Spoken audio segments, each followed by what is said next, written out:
అన్నదాత అన్నదాత మీ అన్నదాత చెమటోడ్చి ఆహారాన్నందించే రైతన్న అనునిత్యం నీ కండదండగా నిలిచే నేస్తం ఎవరన్నా అన్నదాత అన్నదాత మీ అన్నదాత.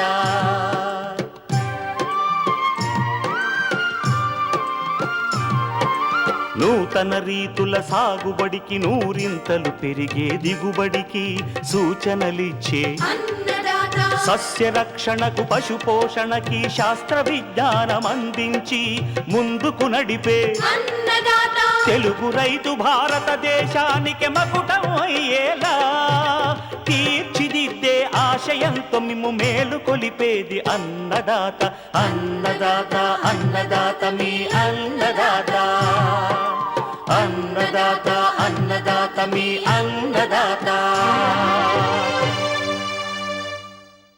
అన్నదాత ప్రేక్షకులకు నమస్కారం. ఈనాటి ముఖ్యాంశాలు: ఖరీఫ్ వరి సాగుకు అనువైన అతి సన్నగింజ రకాలు, సువాసన రకాలు, చేపల చెరువులపై వాతావరణ ప్రభావం, ప్రస్తుతం తీసుకోవాల్సిన జాగ్రత్తలు,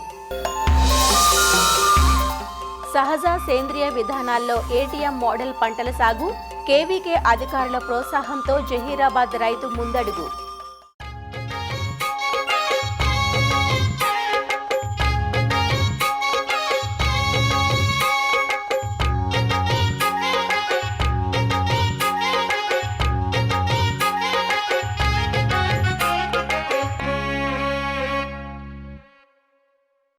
వరిలో ఇటీవల కాలంలో అతి సన్నగింజ రకాలకు ప్రాముఖ్యం పెరుగుతోంది. వీటిని లాంగ్ సిలిండర్ వెరైటీస్గా వ్యవహరిస్తారు. ఈ నేపథ్యంలోనే జయశంకర్ శాస్త్రవేత్తలు అతి సన్నగింజ రకాలను రూపొందించి విడుదల చేయటం జరిగింది. వరి రైతులు ఈ అతి సన్నగింజ రకాలతో పాటు సువాసన రకాలపై కూడా ఆసక్తి చూపుతున్నారు. మరి కొత్తగా అభివృద్ధి చేసిన అతి సన్నగింజ రకాలు, సువాసన వరి రకాల గురించి రాజన్ నగర్లోని ప్రొఫెసర్ జయశంకర్ తెలంగాణ రాష్ట్ర వ్యవసాయ విశ్వవిద్యాలయం విత్తన విభాగం అధిపతి డాక్టర్ దామోదర రాజు నుంచి తెలుసుకుందాం. ఈ మధ్య కాలంలో రైతులు అతి సన్న గింజ రకాలను ఎక్కువగా కోరుకుంటున్నారు. ఎందుకు అంటే కన్జ్యూమర్లో కూడా ఈ అతి సన్న గింజ రకాలకు ఎక్కువ ప్రిఫరెన్స్ పెరిగింది.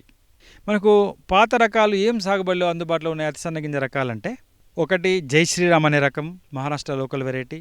ఇంకోటి హెచ్ఎంటి సోన్ అనే రకం, ఇది మహారాష్ట్ర యూనివర్సిటీ నుంచి పీకేవీ నుంచి విడుదల చేయబడిన వెరైటీ. ఇదే కాకుండా కొన్ని ప్రైవేట్ వెరైటీలు చింట్లు, పూజ, తర్వాత రకరకాల పేర్లతోని ఈ అతి సన్న గింజ రకాలు మార్కెట్లో ఉన్నాయి. ఈ రకాలు ఎక్కువ రైతులు ప్రిఫరెన్స్ చేస్తున్నారు. ఎందుకంటే బియ్యం అతి సన్నంగా ఉంటాయి, తర్వాత బియ్యం ముద్ద కాదు, అన్నం ముద్ద కాదు, కుకింగ్ క్వాలిటీ బాగుంటుంది. కాబట్టి ఈ రకాలు బాగా ప్రాచుర్యం పొందాయి. ముఖ్యంగా ఉమ్మడి నల్గొండ జిల్లాలో ఇవి ఎక్కువ సాగుబడిలో ఉన్నాయి. ముఖ్యంగా అన్నీ కూడా 130 రోజుల కాల పరిమితితో ఈ రకాలు ఉన్నాయి. రైతులు అడిగేది ఏంటంటే, ఇవి బాగా ఉన్నాయి, వీటికి ప్రత్యామ్నాయంగా యూనివర్సిటీ నుంచి ఏమైనా రకాలు ఉన్నాయా, ఈ మధ్యకాలిక రకాలు కానీ కొంచెం కాలపరిమితి తగ్గించి స్వల్పకాలిక రకాలు ఏమైనా ఉన్నాయా అని అడుగుతున్నారు. దానికి సమాధానంగా మేము ఒకటి జగిత్యాల ప్రాంతీయ పరిశోధనా స్థానం నుంచి JGL 27356, ఇది జై శ్రీరామ్ లాంటి రకం. RNR 15048 కూడా మీకు జై శ్రీరామ్లో మనము లాంటి రకంగా కింద తీసుకోవచ్చు. అతి సన్న గింజ రకం, షార్ట్ సిలిండర్. ఎవరైతే జై శ్రీరామ్ తర్వాత హెచ్ఎంటి సోనా, చింట్లు, పూజలు వేసే వాళ్ళు ఉన్నారో ఈ రకాన్ని ఎన్నుకోవచ్చు మీరు, JGL 27356. అదే కాకుండా రాజనగర్ వరి పరిశోధనా కేంద్రం నుంచి RNR 31479, ఇది కూడా మీకు అచ్చం జై శ్రీరామ్ లాగానే ఉంటుంది, అచ్చం మీకు హెచ్ఎంటి లాగానే ఉంటుంది, ఇంకా జై శ్రీరామ్ కంటే సన్నం ఉంటుంది. ఇది ఇప్పుడు అందుబాటులో ఉన్న అన్ని వరి రకాల కన్నా అతి సన్న గింజ రకం ఇది, RNR 31479. ఈ రకం కూడా మేము విత్తనము డిమాండ్ ఉండడం వల్ల ఎక్కువ మొత్తంలో ప్రొడక్షన్ చేసి అందుబాటులోకి తెచ్చాము. ఇంకొక రకం కూనారం వ్యవసాయ పరిశోధన కేంద్రం నుంచి ఒక అతి సన్న గింజ రకము అందుబాటులో ఉంది. చాలా రోజులైంది విడుదలై, కర్ణాటకలో ఇప్పటికే బాగా పాపులర్ అయింది. అదేవిధంగా మనకు నెల్లూరు ప్రాంతంలో కూడా బాగా ప్రాచుర్యం పొందింది. అది KNM 733 కూనారం రైస్ 1 అనే పేరుతోని అది విడుదల చేయబడింది. అతి సన్న గింజ రకం, షార్ట్ సిలిండర్ వెరైటీ. అతి సన్న గింజ రకం వేయదలిచిన రైతులందరూ కూడా JGL 27356 కానీ, RNR 31479 కానీ, RNR 15048 కానీ, KNM 733 ఈ 4 రకాల్లో ఏదో ఒక రకాన్ని మీరు ఎన్నుకొని వేసుకోవచ్చు. మీకు అందుబాటులో ఉన్న జైశ్రీరామ్ హెచ్ఎంటీ కన్నా ఇవన్నీ కూడా దిగుబడి ఎక్కువ, అదేవిధంగా ఏదో ఒక పురుగును కానీ తెగులు కానీ తట్టుకునే లక్షణాలు ఉన్నాయన్నమాట. ముఖ్యంగా బాస్మతి తర్వాత చిట్టి ముత్యాలు అనగానే మనకు సువాసన గింజ వరి రకాలపైన దృష్టి పోతుందన్నమాట. చాలామంది రైతులు కమర్షియల్గా కల్టివేషన్ చేయనప్పటికీ ఈ రకాలపైన బాగా మక్కువ చూపుతున్నారు. పొడవు సువాసన గింజ రకాలు బాస్మతి లాంటి ఒక రకం రూపొందించడం జరిగింది రాజనగర్ వరి పరిశోధన కేంద్రం నుంచి. అదేవిధంగా చిట్టి ముత్యాలు లాంటి ఒక రకం. ఇవి 2 కాకుండా బీపీటీ లాంటి 2 సువాసన గింజ రకాలు కూడా మేము రూపొందించడం జరిగింది. బాస్మతి లాంటి రకం విషయానికి వచ్చినట్లయితే RNR 15435 అనే రకాన్ని మేము బాస్మతి గింజ నాణ్యతతో సువాసన అతి పొడవు గింజ రకంగా మేము రూపొందించి ఇవ్వడం జరిగింది. మీకు ఎంత విత్తనమైనా మేము ఇవ్వడానికి సిద్ధంగా ఉన్నాము. అదేవిధంగా చిట్టు ముత్యాలు లాంటి సువాసన గింజ వరి రకం. చిట్టు ముత్యాలు అనేది లోకల్ వెరైటీ, ఎక్కువ ఎత్తు పెరిగి పడిపోతుంది, దిగుబడి తక్కువగా ఉంటుంది. దాన్ని ఇంప్రూవ్ చేసి ఒక కొత్త రకాన్ని రూపొందించడం జరిగింది. అదే RNR 15459. ఇది చిట్టు ముత్యాల కన్నా ఇంకా సన్నంగా ఉంటుంది, సెంటు కూడా బాగా ఉంటుంది. ఈ రకం కూడా మా దగ్గర అందుబాటులో ఉంది. విత్తనం కావాల్సిన రైతులు కొద్ది మొత్తంలో పొందవచ్చు. సాంబా మసూరి ఎక్కువ ఏరియాలో సాగుబడిలో ఉంది కాబట్టి సాంబా మసూరికి ప్రత్యామ్నాయంగా సువాసన వచ్చే విధంగా 2 రకాలు రూపొందించాం. ఒకటి సుగంధ సాంబా RNR 2465 అనే పేరుతో విడుదల చేయడం జరిగింది. సేమ్ 135 రోజుల కాల పరిమితితో సాంబా మసూరి గింజను పోలి ఉంటుంది, మంచి సువాసన కలిగి ఉంటుంది. ఇంకొక రకము శోభిని RNR 2354 అనే నెంబర్తో విడుదల చేయడం జరిగింది. ఇది 135 రోజుల కాల పరిమితితో మంచి అన్నం నాణ్యతతో సాంబా మసూరినే పోలి ఉంటుందంట. గింజ నాణ్యత సాంబా మసూరి లాగా ఉంటుంది. ఈ రకాన్ని కూడా రైతులు సాగు చేసుకోవచ్చు సాంబా మసూరికి ప్రత్యామ్నాయంగా. అయితే రైతులు ఈ సువాసన వరి రకాల గురించి గమనించవలసిన ముఖ్యమైన విషయం ఏంటంటే, పొడవు గింజ సువాసన రకాలకు ఎక్కువ కమర్షియల్గా మార్కెట్లో అమ్ముకునే అవకాశం లేదు. దాన్ని ప్రత్యేక రకాలుగానే అమ్ముకోవచ్చు. తర్వాత అవి పట్టడానికి మిల్లులు మన మిల్లులలో దాన్ని పట్టలేము, నూకలైతాయి. 15459 అనే రకం కూడా ప్రత్యేకమైన రకం కాబట్టి కమర్షియల్గా అది మార్కెట్లో అమ్మలేం, దాన్ని కూడా ప్రత్యేక రకంగానే అమ్మాల్సి ఉంటుంది. తర్వాత సాంబా మసూరి లాంటి రకాలైన సుగంధ సాంబ కానీ శోభిని కానీ ఈ రకాలు కూడా మీకు సెంట్ ఉంటుంది కాబట్టి మామూలుగా జనరల్ మార్కెట్లో అమ్మలేము వాటిని. కాబట్టి వాటిని ప్రత్యేక రకాలుగానే మీరు ప్రమోట్ చేసినట్లయితేనే అమ్మగలం. కాబట్టి ఇవి ఎక్కువ ఏరియాలో సాగు చేయకుండా మొదలు కొద్ది మొత్తంలో సాగు చేసి బియ్యం ఆడిచ్చి అమ్ముకున్నట్లయితేనే రైతులు అమ్మగలిగే అవకాశం ఉంటుంది. కాబట్టి ఈ యొక్క విషయాన్ని రైతులు గమనించాలి.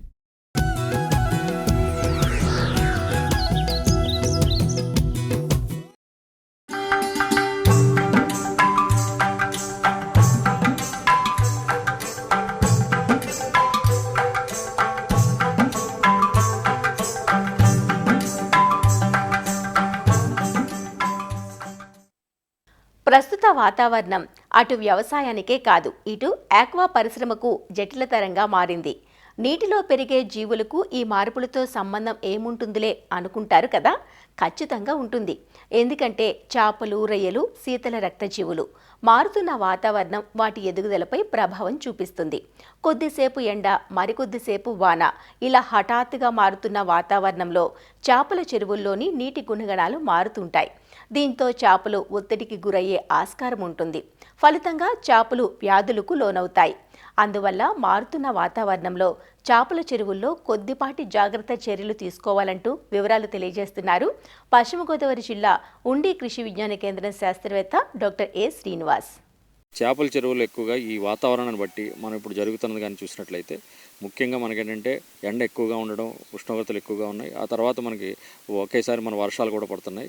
ఈ విధంగా గుబులు వాతావరణం అనేది మనకి ముఖ్యంగా చూస్తున్నాం.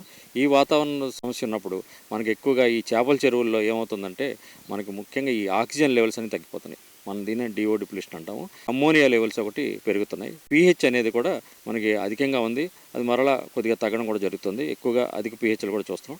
వీటితో పాటు మేము చూసింది ఏంటంటే ఎక్కువగా చేపలు కూడా చనిపోవడం జరుగుతుంది. వ్యాధులు కానీ చూసినట్లయితే మనకి ఈ బ్యాక్టీరియా, ఈ రెడ్ డిసీజ్ ఎక్కువగా ఉంటుంది, ఎర్ర తెగులు అంటాము. అదేవిధంగా మనకేంటంటే శంకుజలగ, పేను ఇవైతే సాధారణంగా ఎప్పుడు కనిపిస్తున్నాయి. అయితే మనకి ఈ వాతావరణ పరిస్థితులు ఏమవుతుందంటే ఈ ఆక్సిజన్ తగ్గడం, అమ్మోనియా పెరగడం, దీనివల్ల ఈ డిసీజ్తో ఉన్న చేపలు ఉన్నాయో అవి ఎక్కువగా చనిపోవడం జరుగుతుంది. ఒకేసారి కానీ మనం చేపలు ఎక్కువ సంఖ్యలో మన చెరువులు చనిపోతున్నాయంటే మన నీటి నాణ్యత లోపం. ఈ సమయంలో మనం చేయాల్సింది ఏంటంటే మనకు ఎక్కువగా మనం ఈ ఆక్సిజన్ అనేది తప్పనిసరిగా మనం గుర్తుంచుకోవాలి. ఇది మనం ఏంటంటే 5 ppm కంటే ఎక్కువ ఉండాలి ఉదయాన్నే. అందుకేంటంటే ఈ చేపల చెరువుల్లో రాత్రి అర్ధదాటి దాటి నుంచి ఉదయం వరకు కూడా మనం రీసర్క్యులేట్ చేసిన పంపుతోటే రీసర్క్యులేట్ చేయడం, మనకు ఒకవేళ ఏరేటర్లు అందుబాటులో ఉంటే ఏరేటర్లు అమర్చుకొని మనం ఆక్సిజన్ శాతాన్ని పెంచుకోవడం అనేది ముఖ్యంగా చేయాల్సిన పని. దాంతోపాటు అంటే మనకి అమ్మోనియాని గమనించి ఎప్పుడైతే ఈ అమ్మోనియా అయితే ఉందో 0.5 కంటే తక్కువ ఉండాలి, అంతకంటే ఎక్కువ ఉందని చూసినట్లంటే అటువంటి చెరువుల్లో మనం ఈ వాతావరణం ఎప్పుడైతే వర్షం పడుతుందో ఇటువంటి టైంలో మనం సాయంత్రం పూట జియలైట్ ఎకరానికి ఇంచుమించు 10 kg చొప్పున చల్లుకోవాలి. దాంతోపాటుగా మనకంటే యుక్కా సంబంధించిన పౌడర్ దొరుకుతుంది, దాన్ని ఎకరానికి 100 గ్రాములు కలుపుకొని సాయంత్రంగా జల్లినట్లయితే చాలా వరకు మనకి అమ్మోనియాని తగ్గించవచ్చు. దాని తర్వాత ఏంటంటే మనం తొందరపడి ఏ రసాయనాలు చల్లొద్దు. మనం ఎప్పుడైతే చేపలు చనిపోతున్నాయో వాటికి ఏంటంటే మనం ఈ శానిటైజర్స్ ఎక్కువ చల్లుతుంటాం, ఆ విధంగా ఏది కూడా చవచ్చు. మనకి ఎప్పుడైతే మన జిగురు ఎక్కువ ఉంది లేకపోతే మనకి ఏదైనా అనుమానం వచ్చినప్పుడు అగ్రికల్చర్ లైమ్ ఇంచుమించు 30 kg ఎకరానికి ఉదయం పూట చల్లుకోవాలి. వర్షం పడినప్పుడు కంపల్సరీగా మనం 30 kg ఎకరానికి మనం చల్లుకోవాలి. తర్వాత మనం ఎప్పుడైతే మనకి ఈ శంకుజలకు కానీ లేదా మనకు పేను ఇటువంటి ఉన్నాయని తెలిసినప్పుడు శంకుజలగా ఈ అలగ తిత్తులు తగ్గడానికి మనకు సాధారణ ఉప్పు ఎకరానికి ఇంచుమించు 30 kg చొప్పున చల్లుకోవడం. ఆ తర్వాత మనకి పొటాషియం పెర్మాంగనేట్ని తీసుకొని దాన్ని ఇంచుమించు ఎకరానికి కేజీ వరకు కూడా మనం తెల్లవారుజాము టైంలోగా మనం జల్లుకున్నట్లయితే చాలా వరకు బాహ్య పరాజములు తగ్గించు, అదేవిధంగా మనం ఆక్సిజన్ పెంచవచ్చు, అలాగే బ్యాక్టీరియా లెవెల్స్ కూడా తగ్గించవచ్చు. ఎప్పుడైతే మనకి చేపలు చనిపోతున్నాయో వాటిని తీసుకెళ్ళి పరీక్ష చేయించిన తర్వాతే మన నీటి క్వాలిటీని కూడా చూసుకొని మనం వ్యాధి నిర్ధారణ చేసి దానికి ఒకవేళ బ్యాక్టీరియా తెగులు ఉంది, రెడ్ తెగులు ఉంది అని కానీ గుర్తించినట్లయితే అప్పుడే మనం యాంటీబయాటిక్ అనేది వాడడం మొదలు పెట్టాలి. రెడ్ డిసీజ్కు మామూలుగా అయితే మనం ఆక్సిటెట్రాసైక్లిన్ సరిపోతుంది, అది లేదంటే మనకి ఎండ్రోఫ్లాక్సిన్ దేన్నో ఒక నాన్న తీసుకొని మనం ఇంచుమించు మనం చేపల యొక్క బరువుని మనం చూసుకొని దాన్ని బట్టి మనం మేతలో పూర్తిగా 5 రోజులు ఇవ్వాలి. 5 రోజులు అయిన తర్వాత మనం తగ్గిపోతే అప్పుడు మనం మానేయచ్చు. అప్పటికి కూడా మనకి ఇంకొక దాంట్లో కానీ మనకి ఇంకా చేపలు కానీ చనిపడితే 2-3 అలాగా మనం దాన్ని 7 రోజుల వరకు కూడా అదే మోతాదుని మనం కంటిన్యూ చేసుకుంటూ మ్యాక్సిమం మనం 10 రోజుల కంటే ఎక్కువ వాడద్దు ఈ యాంటీబయాటిక్ అనేది. వాడిన తర్వాత వ్యాధులన్నీ తగ్గడం జరుగుతుంది. ఎప్పుడైతే మన శంకుజల కానీ గమనించినట్లయితే మాత్రం మనం ఈ పొటాషియం పెర్మాంగనేట్ వాడుకోవాలి. అది కాకుండా మనం ఎప్పుడైతే నీటి నాణ్యతను చూసుకొని ఆ తర్వాత మనకి పేను కానీ శంకుజల కానీ ఉంటే మిగతా రసాయనాలు ఏమైనా సరే డెల్టామిథ్రిన్ అన్నీ కూడా మన ఆక్సిజన్ శాతాన్ని చూసుకొని దాన్ని బట్టి మనం పగల ఎండ వచ్చినప్పుడు మాత్రమే వాడుకోవాలి. వాతావరణంలో మనకి ఏ చెరువులు అయితే మనకి పట్టుబడి దశకొచ్చి మనకి ఇంచుమించు 2.5 టన్నుల కంటే ఎక్కువ కానీ మన ఎకరానికి కానీ మనం సరుకున్నదంటే అటువంటి చెరువుల్లో మాత్రం తప్పనిసరిగా ఈ రాత్రిపూట మన ఆక్సిజన్ శాతాన్ని పెంచుకోవడం, అదేవిధంగా మన దగ్గర పొటాషియం పెర్మాంగనేట్ని దగ్గరగా పెట్టుకుని ఎప్పుడైతే మనం ఉదయం పూట కానీ మనం ఎక్కువగా చేపలు ఉపరితలంలో తిరుగుతాయని తీసుకుంటే ఆక్సిజన్ పౌడర్ని కానీ లేదా పొటాషియం పెర్మాంగనేట్ కానీ ఎకరానికి ఇంచుమించు కేజీ ధర చల్లుకొని మనం వాటికి ఒత్తిడి రాకుండా చూసుకోవాలి. దీంతో పాటుగా మనం ఏంటంటే మన చెరువు దగ్గర తప్పనిసరిగా మనకు ఆక్సిజన్ కిట్ని పెట్టుకుని దాన్ని ఉదయాన్నే 5 నుంచి 6 గంటల లోపు ఒక నీటి యొక్క శాంపిల్ని తీసి అందులో మనం ఆక్సిజన్ శాతాన్ని కొలిచి చాలా సింపుల్గా చేయొచ్చు. దాన్ని మనం 5 ppm ఉండేట్లు కానీ మనం చూసినట్లయితే ఆ చెరువునంతా కూడా మనం మిగతా అవి డిసీజ్ అవి కూడా రాకుండా మనం మేనేజ్ చేయొచ్చు. ఎప్పుడైతే మనం ఉదయం చూసినప్పుడు 5 ppm కూడా తగ్గిందో ఆ రోజు వాతావరణం కానీ మేఘావృతం ఉదయం వర్షం కానీ పడినట్లయితే ఆ రోజు రాత్రి నుంచి కూడా మనం ముందుగానే మనం ఆక్సిజన్ పెంపొందించడానికి ఏరేటర్లను వాడడం లేదంటే మనకి పంపు సర్క్యులేషన్ పెట్టుకోవడం చేసుకోవాలి. విధంగా ముందు నుంచే మనం ఏంటంటే మన చేపలన్నీ ఉపరితలానికి వచ్చిన తర్వాత మనం దానికి ఏదో ఒక రసాయనం కొట్టడం జరుగుతుంది. అలా కాకుండా మనం ఈ వాతావరణాన్ని చూసుకొని ఈ సమయంలో మనం అదొకటి చూసుకోవడం, వెంటనే మనం అమ్మోనియా అనేది మనం ఏమనుకుంటామంటే జిగులైట్ ఈరోజు కొట్టాం కనుక రేపు ఎల్లుండి వారం రోజులు పనిచేస్తుంది. అలా కాదు, మనకు అమ్మోనియా శాతం తగ్గించడానికి ఈరోజు కానీ జిగులైట్ కొడితే మరలా కొట్టిన తర్వాత ఆ మర్నాడు మళ్ళీ మనం అమ్మోనియాని చెక్ చేసుకోవాలి. చెక్ చేసుకున్నప్పుడు కానీ మరలా మన అమ్మోనియా ఉందంటే మనం కొట్టిన డోస్ కాకుండా మరలా ఇంకో డోస్ అనేది కొట్టడం, అంటే మనకు అమ్మోనియా ఉత్పత్తి ఎక్కువగా ఉంది. అప్పుడు మనం మేత యాజమాన్యం మేతలు కానీ ఎక్కువగా వెళ్తుంటే మేతను తగ్గించుకోవడం. ఈ సమయంలో ఏమవుద్దంటే మనకి ఇటువంటి వాతావరణంలో మేతలు తినడం తగ్గుతుంది, కానీ మేత యజమాని తప్పనిసరిగా పాటించాలి. ఎప్పుడైతే మేతలు తింటున్నా తగ్గుతుందో తగ్గించుకోవాలి. తర్వాత మనకు ఇంకా అవసరమైతే మనకు వారానికి ఒకసారి మేత పూర్తిగా మానివేయాలి. మనం నీటి యొక్క రంగును చూసుకొని మన నీటిలో కానీ ఆకుపచ్చడం కానీ ప్లాంక్టన్ కానీ బాగా ఉందనుకుంటే మాత్రం అప్పుడు మనం తప్పనిసరిగా అన్ని చెరువుల్లో కూడా మన ఈ చేపల చెరువుల్లో ఒకరోజు పూర్తిగా మేతను మానేస్తే అవి సహజారాన్ని తిని వాటికి కావాల్సిన పోషకాలన్నీ కూడా అందుతాయి. అలాగే మనం ఏంటంటే ఈ వాతావరణాన్ని చూసుకొని మనం మేత యాజమాన్యం పాటించడం, అలాగే నీటి నాణ్యత యాజమాన్యం కానీ పాటించినట్లయితే మనం తప్పనిసరిగా ఈ వాతావరణంలో మనకు మన చేపలు మరణాలకు గురి కాకుండా మనం కాపాడవచ్చు.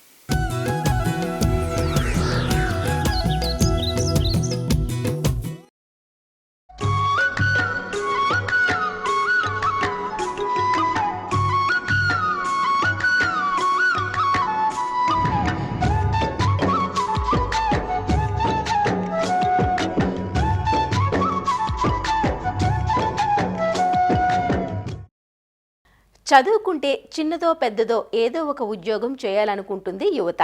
కానీ సంగారెడ్డి జిల్లాకు చెందిన ఈ యువకుడు మాత్రం పీజీ చదివి సాగుబాట పట్టాడు.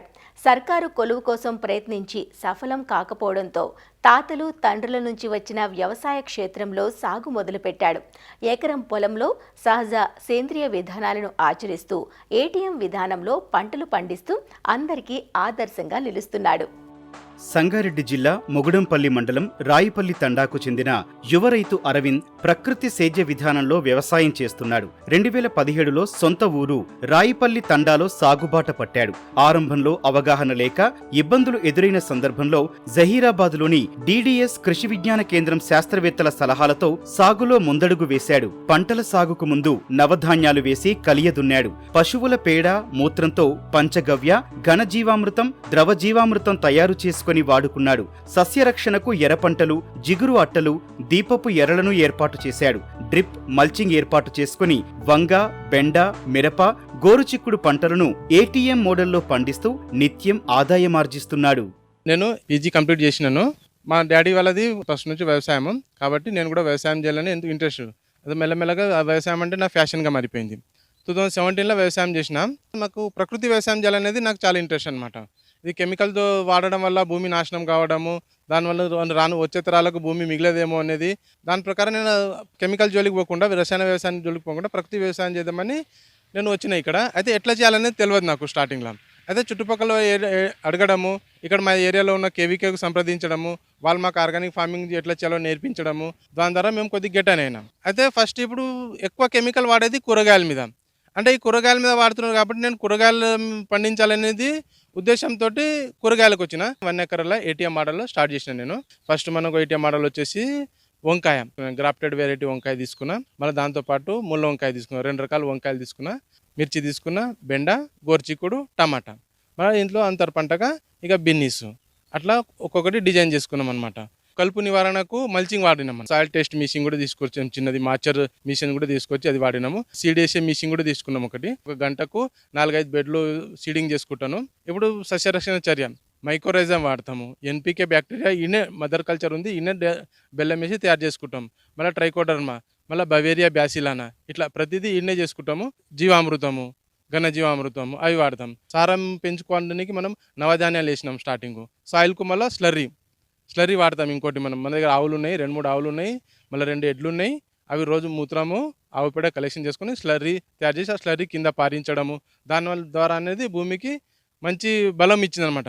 ఎప్పుడైతే భూమికి బలం ఉంటుందో అప్పుడే మొక్క కూడా బలం వస్తుంది. ఆ చీడపీడ కూడా అటాక్ చేయడం తగ్గుతుంది. సోలార్ ట్రాప్ పెట్టినాం మనం. సోలార్ ట్రాప్ పెట్టడం వల్ల స్టార్టింగ్లో అయితే చాలా పురుగులు పడ్డాయి. అందులో ఇప్పుడు కొద్దిగా ఉదిరిగితే తగ్గింది దానికి. మళ్ళీ స్టిక్కీ ట్రాప్స్, జిగరట్టలు పెట్టడం వల్ల కూడా అవి దానికి అతుకుంటున్నాయి అనమాట. రిజల్ట్ కూడా చాలా మంచిగా ఉంది. మళ్ళీ పిరమిడ్ ట్రాప్ కూడా పెట్టినాం మనము. మళ్ళీ దాంతోపాటు చుట్టూ బార్డర్ క్రాప్ మనం ఆమ్లం పంటలు, బంతి పంటలు ఇట్లా దానికంటే ఒక క్రాప్కు వంకాయకు మధ్యలో అనేది మనం వేరే క్రాప్ తీసుకున్నాం. వేరే క్రాప్ తీసుకోవడం వల్ల అనేది ఆ పెస్ట్కి ఏంటంటే ఆ వంకాయ మీద అటాక్ చేయాలన్నా వేరే క్రాప్ ఇక్కడ నుంచి అక్కడ ట్రాన్స్ఫర్ అయ్యేలోపు దానికి డిస్టర్బ్ అవుతుంది. అయితే మాకు ఇదంతా మెయింటైన్ చేసిన తర్వాత దిగుబడి కూడా చాలా మంచిగా వచ్చింది. ఇప్పుడు ఏటీఎం మోడల్లో ఇప్పుడు హార్వెస్ట్ స్టార్ట్ అయింది. క్వాలిటీ కూడా మంచిగా వస్తుందండి. మేము గోరుచిక్కుడు లాస్ట్ తెంపినాము. మేము ఇంత గోరుచిక్కుడు తెంపినప్పుడు మేము స్టార్టింగ్ ఇక్కడ 50 kg వస్తుంది అనుకున్నాము. కానీ మంచిగానే వచ్చింది, 165 kg వచ్చింది నాకు. ఎందుకంటే ఫస్ట్ టైం పెట్టిన, దానికి ఎంత అనేది నాకు తెలియదు. గోరుచిక్కుడు వెజిటేబుల్ ఫస్ట్ టైం పెట్టిన నేను. కానీ మంచి దిగుబడి వస్తుంది. ఇంకా ముందు కూడా మంచి దిగుబడి తీసుకుంటాను. గవర్నమెంట్ కూడా మాకేమన్నా మార్కెట్ 5-10 రూపాయలు ఎక్కువ అందిస్తే మాకు కూడా హెల్ప్ ఉంటుంది. మాకు కూడా మా యూత్ కూడా ఎంకరేజ్గా ఉంటుంది. పెట్టుబడి ఇప్పుడు 1 ఎకర్ నాకు ఇప్పటి వరకు 60,000 పెట్టుబడి అయింది. ప్రాజెక్ట్ లెక్క పెట్టుకున్నాను అనమాట. సాఫ్ట్వేర్ ఎట్లా ప్రాజెక్ట్ పెట్టుకుంటారో ఇది నా అగ్రికల్చర్లో ఏటీఎం మోడల్లో నేను ప్రాజెక్ట్ పెట్టుకున్నాను అనమాట. ఇది కంపల్సరీ సక్సెస్ చేస్తాను. నేను పోలీస్ డిపార్ట్మెంట్ ఏఎస్ఐ. నేను ప్రజెంట్లో నేను మెదక్లో డ్యూటీ చేస్తున్నాను. మా తమ్ముడు అరవింద్ ఆర్గానిక్ తయారు చేసుకొని ఎరువు కానీ ఏ మందు లేకుండా కూరగాయలు, టమాటాలు, వంకాయ, బెండకాయ, గోరుచిక్కుడు, పచ్చిమిర్చి ఇవన్నీ మంచిగా మనం చూస్తే పచ్చిగా తినాలన్నట్టు ఉన్నాయి. అవి కూరగాయలు అంతా మంచిగా ఉన్నాయి. అవి మా తమ్ముడు పీజీ చేసి కూడా ఎడ్యుకేషన్ చేసి జాబ్ గురించి తపన పడలేడు. ఇక్కడ వ్యవసాయాన్ని ఎంత డెవలప్ చేయాలనేది ఒకటే తపన ఆయనకు. 10 సంవత్సరాల నుంచి అగ్రికల్చర్ చేసుకుంటా మా ఫ్యామిలీకి ఒక ఆదర్శంగా కుటుంబం మొత్తం వ్యవసాయం కుటుంబమే. సాగులో సహజ విధానాలను ఆచరించడంతో పాటు సాంకేతికత సాయంతో ముందుకు సాగుతున్నాడంటూ జహీరాబాద్ కేవీకే శాస్త్రవేత్తలు అభినందిస్తున్నారు. సేంద్రియ పద్ధతుల్లో కూరగాయలు పండిస్తూ రోజువారీ ఆదాయాన్ని ఆర్జిస్తున్నాడంటూ చెబుతున్నారు. మనం ఉన్నది ఇప్పుడు రాయపల్లి తాండా గ్రామంలో. ఇక్కడ వచ్చేసేసి అరవింద్ అనే రైతు అనేక రకాల పంటలు కలిపి పంటలు అనేవి వేసుకుంటూ దాంతో పాటుగా సేంద్రియ వ్యవసాయం అనేది స్టార్ట్ చేశారనమాట. దీంట్లో అనేక రకాల పంటలు అంటే మనము ముఖ్యంగా ఆయన కూరగాయలు ఎందుకు అన్న ఉద్దేశంతో అనంటే మమ్మల్ని అడిగినప్పుడు అన్ని పంటల కంటే కూరగాయలు ఎక్కువగా వాడుతూ ఉంటాం. అయితే కూరగాయలు మనుషులందరం తీసుకునేది, రోజువారీగా మనం తీసుకునేది. కానీ అలాంటి పంటలలో అనేక రకాల రసాయనాలు వాడడం వలన మనిషి ఆరోగ్యం కూడా చాలా దెబ్బతింటుంది. నేల ఆరోగ్యం, తర్వాత పర్యావరణం అనేక రకాలుగా దెబ్బతింటుంది. ఇదంతా మనం చెప్పినప్పుడు ఆయన ఒక ఉద్దేశంతో కూరగాయలు అనేది వేసుకోవడం జరిగింది. దీంతో పాటుగా ఆయన అనుభవంతో కూరగాయల పంటలతో పాటు పప్పు దినుసుల పంటలు అనేవి వేసుకున్నాడు. అట్లా పప్పు దినుసుల పంటలు వేసుకోవడం అనేది ఆయన యూట్యూబ్ వీడియోస్ ద్వారా చదువుకోవడం ద్వారా అట్లా తెలుసుకొని ఆ పప్పు దినుసుల పంటలు ఎందుకు అని అనుకుంటే ఈ ఏవైతే ఉంటాయో వాటిలో అనేక రకాల బుడిపలు అనేవి, వేర్లకు బుడిపలు ఉండడం వల్ల పర్యావరణంలో ఉన్న నత్రజనిని అవి ఫిక్స్ చేస్తాయి. అది భూమికి ఎప్పుడైతే అందిస్తాయో సారం అనేది పెంచడము, ఆ మొక్కలు రోగనిరోధక శక్తి పెంచుకోవడమే కాకుండా పక్కనున్న మొక్కలకు కూడా పంటకు కూడా అందించడం వల్ల అనేక రకాల లాభాలు ఉన్నాయి. అట్లనే ఆయన చేసే పద్ధతిలో మల్చింగ్ పద్ధతి అనేది చేస్తూ ఉన్నారు. అంటే ప్రస్తుతం ఉన్న ఎండాకాలంలో కూరగాయలు వేయడం ఒక ఎత్తు అయితే భూమిలో సారం ఎంతైతే తేమ ఉంచుకోవడం కూడా అంతే ముఖ్యం అవుతుంది. దాంతో పాటుగా కలుపు నివారణ కూడా ఉండాలన్న ఉద్దేశంతో మల్చింగ్ పద్ధతి అనేది చేస్తున్నారు. ఆయన చేసేది ప్లాస్టిక్ మల్చింగ్, దాంతో పాటుగా మనకి చెరుకు వాడ ఏదైతే ఉంటుందో ఆ చెరుకు వాడను, గడ్డిని అట్లా సాలల్లో వేసుకోవడం అనేది జరిగిందనమాట. అయితే ఈ కలిపి పంటలతో పాటు ఆయన అనుభవంతో ఆయన ఏం చేశారంటే ఇప్పుడు ఏదైతే మనకి ఆముదం పంట, జొన్న పంట ఏవైతే ఉన్నాయో అవి కంచె పంటగా వేసుకున్నారనమాట. ఎందుకు అని అంటే పురుగులు ఏవైతే వస్తాయో మెయిన్ పంటను ఆశించే దానికంటే ఈ కంచె పంట మీద ఫస్ట్ ఆశిస్తూ ఉంటాయి అన్నమాట. అట్లా మనకి ముఖ్యమైన పంట మీద ఆశించకుండా దానిపైన ఎలాంటి దిగుబడి ప్రభావం పైన చూపించకుండా ఈ కంచె పంట మీద మనము నెక్స్ట్ చర్యలు అనేది తీసుకుంటూ ఉంటాం. అదేవిధంగా ఈయన చేసే పద్ధతులలో పంట వేయంగానే వేసిన తర్వాత 30 రోజులకు 40 రోజులకు జిగురాకు అట్టలు, అట్లనే లింగాకర్షక బుట్టలు, దీపపు ఎరలు అనేది పెట్టుకోవడము, దాని ద్వారా కొన్ని రకాల పురుగులను అరికట్టుకోవడము, దాంతో పాటుగా భూమి సారం పెంచేటందుకు ఆయనే 2017లో స్టార్ట్ చేసినప్పుడు ఆయన భూమి యొక్క ఆర్గానిక్ కార్బన్ దాని యొక్క విలువ అనేది తెలుసుకున్నారు. ఆయన ఫస్ట్ సాయిల్ టెస్ట్ చేసినప్పుడు 0.4 ఉండేది. ఇప్పుడు అంటే 4 సంవత్సరాల తర్వాత అది 0.8కి వచ్చింది. జీవన ఎరువులు ఏవైతే ఉన్నాయో ఆ లిక్విడ్ బయోఫర్టిలైజర్స్ అని అంటాం. మనం జీవామృతము, ఘనజీవామృతము, ఆయన ఒక 200 లీటర్ల డ్రమ్ములో మన గోమూత్రము, తర్వాత ఆవు పేడ, నీమ్ కేక్, ఆముదం కేక్ ఇవి వేస్తూ ఒక స్లర్రీ లాగా చేస్తూ అవి కూడా డ్రిప్లో వదులుకోవడం అనేది జరుగుతుందన్నమాట. వీటితో పాటుగా ఏంటనంటే మనకి పంట పైన వచ్చే రసం పీల్చే పురుగులు ఏవైతే వస్తాయో ఆ వాటి కోసం బెవేరియా, మెట్రైజియం ఇవి కూడా ఫార్ములేషన్స్ తీసుకొని ఆయన పొలంలోనే మల్టిప్లై చేసుకుంటూ ఉన్నాడు అనమాట. అట్లనే మనకి కాయతొలుచు పురుగు లాంటివి వచ్చినప్పుడు మెట్రైజియం అనేది వాడటము, తర్వాత కషాయము, దశపర్ణి కషాయం ఇట్లాంటి కషాయాలు అనేది తయారు చేసుకొని పిచికారీ చేసుకుంటున్నారు. ఈ విధంగా అన్ని సమగ్ర సస్యరక్షణ చర్యలు, సమగ్ర యాజమాన్యం అనేది పాటిస్తూ మంచి దిగుబడులు కూడా ఆయన సాధించే విధంగా ముందుకెళ్తున్నారు. మరిన్ని విభిన్న అంశాలతో రేపటి అన్నదాతలో మళ్ళీ కలుసుకుందాం. నమస్కారం. అన్నదాతలు తమ సందేహాలు, సమస్యలను 1800-425-4085 టోల్ ఫ్రీ నంబర్లో ఉదయం 10 నుంచి 11 గంటల మధ్య పని దినాలలో సంప్రదించగలరు. ఈ కార్యక్రమాన్ని యూట్యూబ్లో www.youtube.com/annadata ETV లింక్ ద్వారా వీక్షించవచ్చు.